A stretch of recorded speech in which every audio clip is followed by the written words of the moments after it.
It's time for another Worcester Railers signing ahead of the 2023-24 season. This time, it's an acquisition the Railers made through a trade with the Trois-Rivières Lions. Connor Welsh, a defenseman from Nova Scotia, makes his way down to Worcester for the 23-24 season. Connor, welcome to Worcester. Thank you. Thanks for having me. All right. Well, first off, just tell us a little bit about yourself, how you started getting into playing hockey growing up. Yeah, I think I was just kind of born into it. My dad and his brothers all played the game, and they were pretty passionate for the game. So just something I was kind of born into. And I had skates on pretty early at a young age. I was probably 2 when I started skating and started playing hockey around 4 or 5. So just kind of it's been my whole life since I can remember. Hailing from Halifax, Nova Scotia, has to be a pretty big hockey culture up there. Yeah, there's a good amount of players from around here, and it's a pretty popular sport, obviously. So, if you're from the city, or there's a good chance you've probably grown up playing hockey at some point or another. And you actually got to go to school over at Dalhousie University right in Nova Scotia. Talk about your experience there, what it was like to be able to play close to home. Yeah, it was awesome. It was really cool to be able to come home. Before I went there, I was out in British Columbia for 2 years playing junior, so it was really cool to come home and play in front of friends and family again. And spent 4 nice years here, and just yeah, it was something I was really glad I was able to do.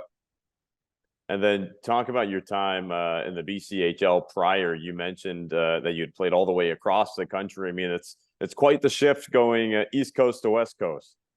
Yeah, it was that like I really enjoyed playing on the West Coast and being able to live there for 2 years. Obviously, born and raised on the East Coast, I've lived here pretty much all my life. So um, it was definitely a really cool experience getting to just go out there and even seeing like the nature and stuff, like just the difference in the two coasts was really cool. And then as you made the transition into your professional career, you stayed north of the border in Canada and you joined the Trois-Rivières Lions in their inaugural season in the 21-22 season after you wrapped up your last year at Dalhousie.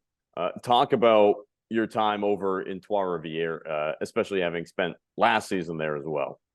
Yeah, it was, I was really grateful for the opportunity to be able to start my pro career off there. And it was definitely a bit of a change.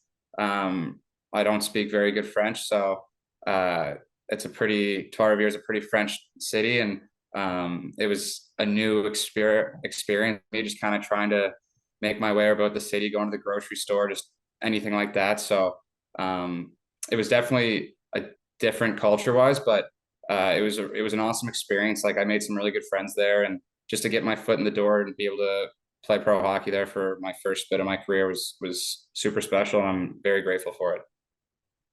Did you pick up on any French at all across your time there? Um, Maybe some not so great words. That's about it. Just that I heard the guys say, but I don't know. I guess I didn't put a good enough effort into to learn how to speak it. I don't really understand what people are saying when they're talking. They talk so fast anyway. It can certainly be tough to pick up on sometimes. Now, help our fans to sort of understand the way that you play the game a little bit better. Talk about your approach whenever you're out there on the ice. Yeah, so obviously I'm a defenseman. I'm not the biggest guy, so defensively, I think I need to use my feet and my stick to defend and break up plays.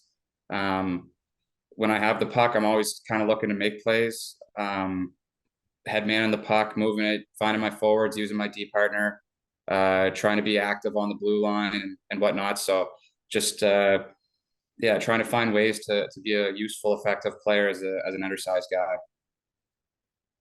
Now, for you entering into what's set to be your second full season as a professional, just talk about how you've been conducting yourself in the off season, trying to get ready for the upcoming year. Yeah, I think probably the standard. I've been just working out Monday through to Friday and skating 3 or 4 times a week. Probably started doing that back in the skates were probably more so twice a week starting in June, but as the summer goes along, you start to skate a little bit more. And obviously, the guys, the good group of guys from around here take the gym pretty seriously. So it's been nice to be able to kind of fit into that and have that going along with the season or the off season.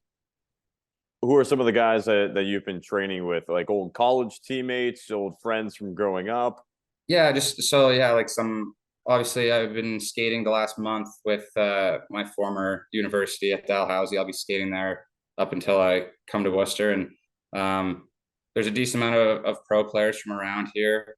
Some guys I played with last year, guys that might be from like Ontario and played university here that decided to continue to live here. So just yeah, anyone that's kind of still playing university or pro at this point.